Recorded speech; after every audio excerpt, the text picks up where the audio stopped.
Bonjour ou bonsoir fidèles téléspectateurs de la chaîne Pasteur Esaïe Mbaka TV. Shalom chez vous, nous sommes une famille. Que Dieu vous bénisse très abondamment, richement et scandaleusement. Oui, nous émettons chaque lundi, mercredi et vendredi à partir des 21h de Paris. Le vendredi est réservé à la prière pour tous ceux qui ont des problèmes, pour tous ceux qui sont malades et ceux qui ont des frères et sœurs qui sont malades. Nous sommes là pour prier pendant 1 heure. Eh bien, si vous avez des sujets de prière, le numéro est affiché au bas de l'écran. Appelez-nous, nous allons prier ensemble et nous savons une chose, Dieu fera grâce. Aujourd'hui, Dieu a permis que nous puissions partager quelque chose de sa part dans le livre de Matthieu chapitre 25 du 14e au 30e verset. C'est un passage que nous connaissons parfaitement bien. Likez la vidéo, faites signe de pouce, donc c'est ça, likez, vous faites ce signe, vous likez la vidéo. C'est une façon de protéger la vidéo. Et puis, ceux qui ne sont pas abonnés, ben, abonnez-vous et puis cliquez sur la cloche des notifications pour ne pas rater tout ce que nous mettons en ligne pour que vous soyez à la page. Soyez bénis, soyez bénis. À tout Seigneur, tout honneur, nous voulons prier. Dieu d'amour, de paix, Dieu de toute suffisance. Papa, commence avec nous, prends le contrôle de toutes choses, sanctifie les appareils, les ondes que nous utilisons, ô Dieu que tu as créé. Nous te demandons humblement, Père de gloire, que tu prennes la direction complète de ce moment, Père très saint. Que ceux qui ne glorifient pas ton Saint-Nom soient éloignés de nous pour la gloire de ton Saint-Nom. Béni sois-tu et glorifie-toi. Ceux qui vont nous suivre après, sois avec eux, mon Dieu. Nous te rendons grâce, nous glorifions pour tout cela. Nous t'avons ainsi prié. Amen. Oui, bien-aimés dans le Seigneur, le rien de tous, votre serviteur, Pasteur Esaïe Mbaka. Nous voulons partager quelque chose dans le livre, comme je disais, dans le livre de Matthieu chapitre 25, du 14e au 30e verset. C'est un passage que nous connaissons, mais Dieu nous a révélé quelque chose dans ce passage. Nous lisons par la grâce de Dieu dans la version Louis II. Il en sera comme un homme qui, partant pour un voyage, appela ses serviteurs et leur remit ses biens. Il donna 5 talents à l'un, 2 à l'autre et 1 à un troisième, à chacun selon sa capacité. Et il partit. Aussitôt, celui qui avait reçu les 5 talents s'en alla, les fit valoir, et il gagna 5 autres.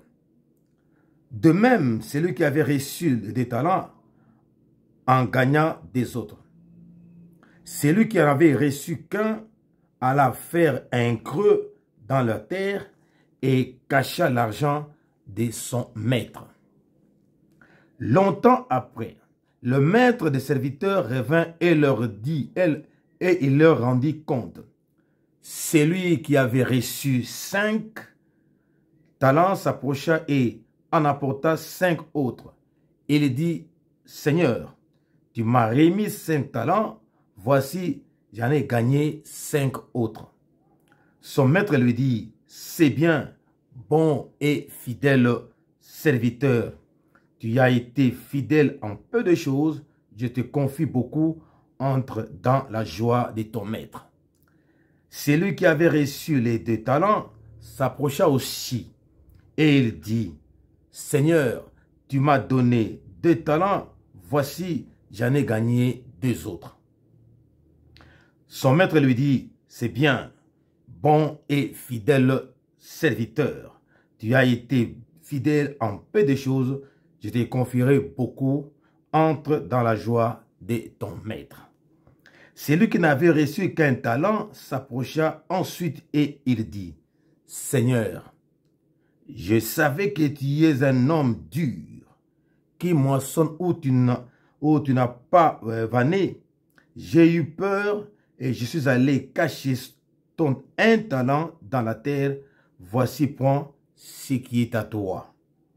Son maître lui répondit, serviteur méchant et paresseux, tu savais que je moissonne où je n'ai pas sémé et que j'amasse où que je n'ai pas vanné.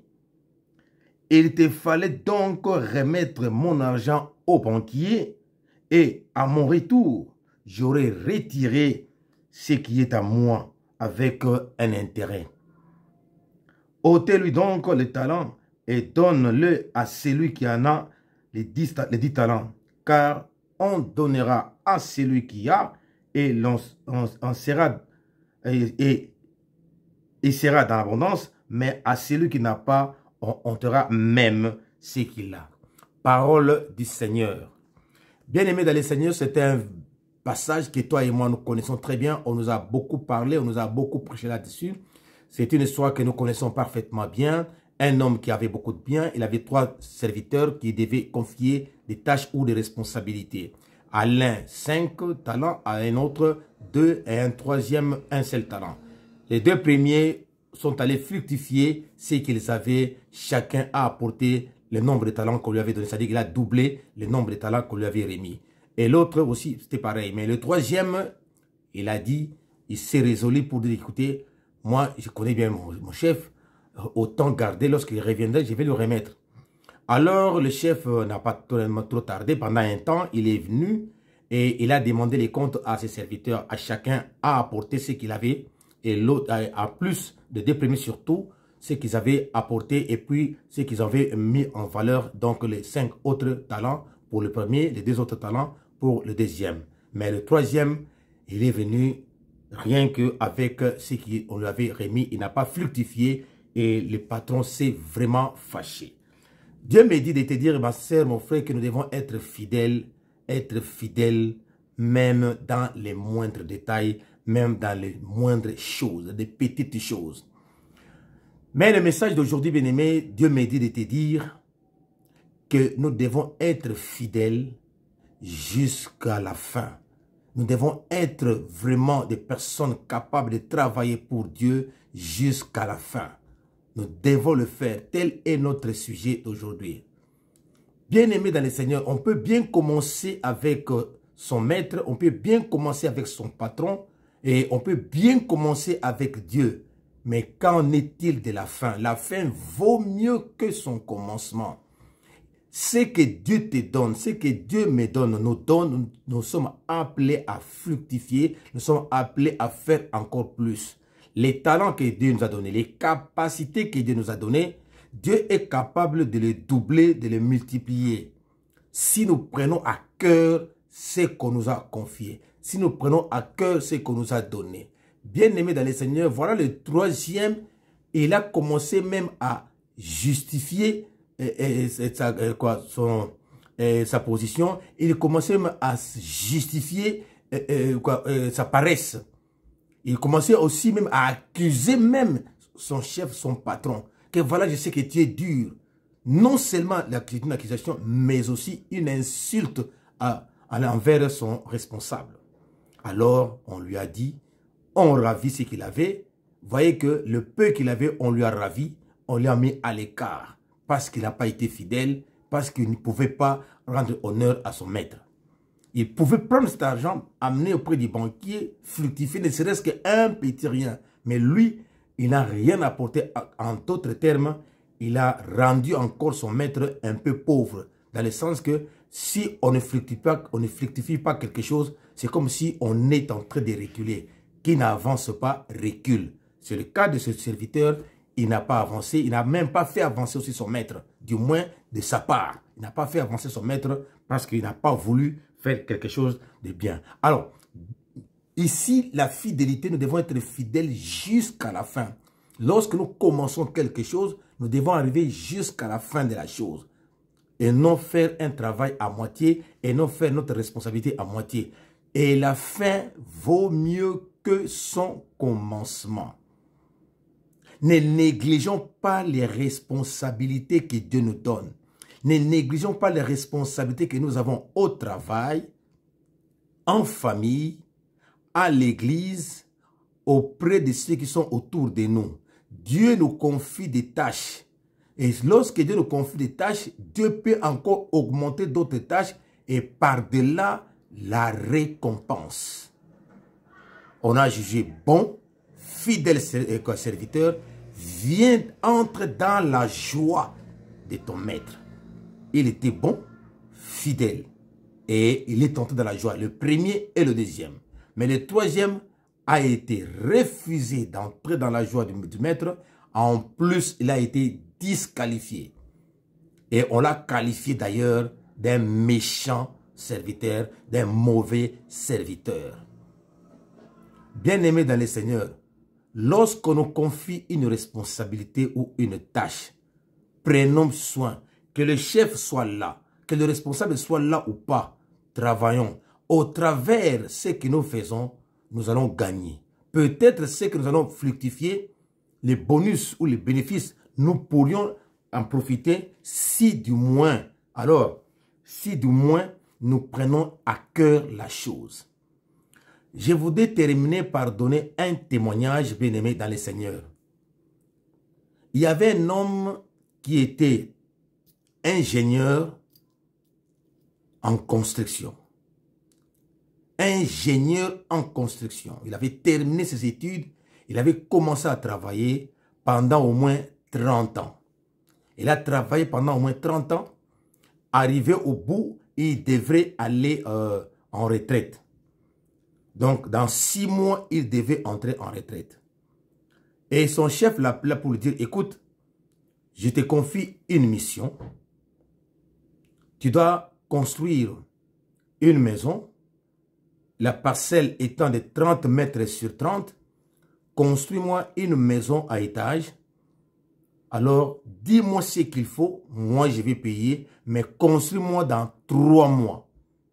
Le monsieur devait aller en retraite dans 6 mois. Et la construction devait coûter au moins 6 mois selon l'évaluation de cet architecte-là. Donc, son patron lui a dit, fais-moi un devis, tout ça, tout et tout pour construire une maison à étage. Et le monsieur lui dira, fais tout, alors moi, je vais tout donner, je vais tout dépenser mais je voudrais avoir une maison dans 3 mois. Et cet homme, on lui a confié, au lieu, il s'est dit, mais dans 6 mois, moi je dois aller en retraite. Mais il me demande un travail de 3 mois alors que ce travail demande 6 mois. Mais lui me demande 3 mois parce qu'il doit aller en retraite. Alors qu'est-ce qui se passe?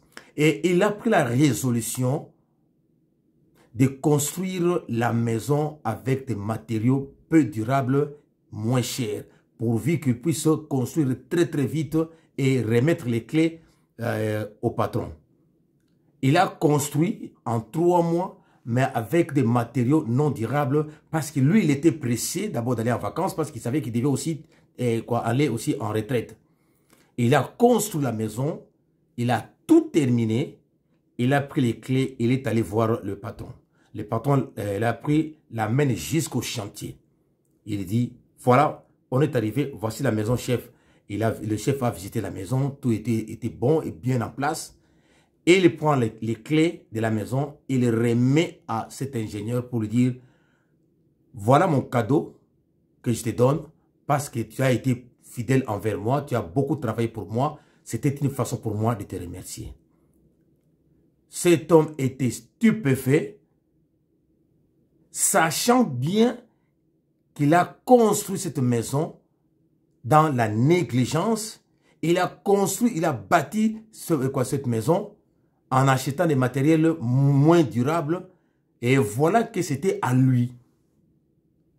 Et il n'avait plus le temps ou le moyen ou la possibilité de dire à son patron que non, voilà, j'avais construit avec tel matériau. Et pourtant, le chef lui avait dit, fais tout, mais pourvu que la maison soit bonne et ensuite terminée à un délai déterminé, 3 mois. Mais voilà maintenant, il prend une maison, mais de mauvaise qualité. Il avait bien commencé avec son patron. Voilà qu'il a mal terminé. Donc, voyez qu'il a reçu une maison, mais avec des matériels moins bons, des matériels négligeables ou des matériels négligés. Voilà, ma soeur, parfois nous subissons des conséquences comme ça. Autant être fidèle au départ et jusqu'à la fin. Bon et fidèle serviteur. On l'a félicité, on l'a remercié, mais ce qu'il a gagné était de très mauvaise qualité. Pourquoi? Il avait négligé. La Bible dit, maudit soit l'homme qui fait l'œuvre de l'Éternel avec négligence. Si nous travaillons, nous allons bénéficier, ma soeur, mon frère. Cet homme ne savait pas que cette maison était à lui. Et voilà le fruit de la négligence. Voilà les fruits bien-aimés de la négligence. Et pourtant, s'il avait fait ce que le patron lui avait demandé de faire, s'il avait vraiment exécuté les ordres de son patron, c'est lui qui allait bénéficier. Imaginez maintenant, tout en étant un connaisseur de la chose. Mais il a construit une maison de très mauvaise qualité avec des matériaux de mauvaise qualité, ne sachant pas que c'était à lui. Il a bénéficié, oui, mais un bien de quelle qualité? À cause de la négligence. Cet homme dans la Bible, il a été disqualifié. Non seulement il a négligé, mais aussi il a traité son patron de dur. Non seulement cela, mais il a accusé aussi son chef. Et c'est pourquoi on l'a ôté ce qu'il avait. C'est pourquoi je dis à un frère ou à une sœur, peu importe les conditions dans lesquelles tu peux te trouver dans le travail, fais bien ton travail. Si tu es pasteur, fais bien ton travail de pasteur. Tu es berger, diacre, évangéliste, apôtre, je ne sais pas, bishop, ou bien intercesseur, chantre, fais bien ton travail. Tu profiteras, tu bénéficieras. Dieu te donnera peut-être plus que ce que tu espérais. Je donne encore un deuxième témoignage. Je vais peut-être m'arrêter par là. Il y a un frère en Afrique du Sud. Ce frère, il est serviteur de Dieu. Que je salue, papa au pays, qui est en Afrique du Sud, serviteur, un intercesseur. On l'avait appelé par une famille pour aller prier. Et en y allant, le frère a fait la prière. Et c'était même une courte prière, mais une très bonne prière. Et voilà, le frère est rentré chez lui. Arrivant chez lui, sa femme lui dit, mais écoute, on t'a appelé. On t'a appelé. Qu'est-ce que tu as fait là-bas? Et le frère a eu même peur pour dire, mais qu'est-ce qui se passe? Qu'est-ce que moi j'ai fait? Et sa femme lui dira, écoute, là où tu es parti, la prière que tu as faite, ça a touché cette famille. Et les paroles que tu as prononcées, c'était des belles paroles, ça a touché la famille. Là, imaginez bien la prière, bien-aimée. Et la famille a appelé la sœur pour dire que voilà, on a donné à votre mari une voiture. Pas n'importe laquelle, mais une belle et bonne voiture. Vous voyez?